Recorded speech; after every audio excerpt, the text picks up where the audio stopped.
ಲೋಕವೇ ಹೇಳಿದ ಮಾತಿದು, ವೇದದ ಸಾರವೇ ಕೇಳಿದು. ಲೋಕವೇ ಹೇಳಿದ ಮಾತಿದು, ವೇದದ ಸಾರವೇ ಕೇಳಿದು.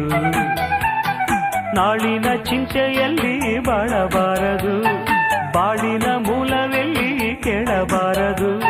ಪ್ರೀತಿ ಮಾಡಬಾರದು, ಮಾಡಿದರೆ ಜಗಕ್ಕೆ ಹೆದರಬಾರದು.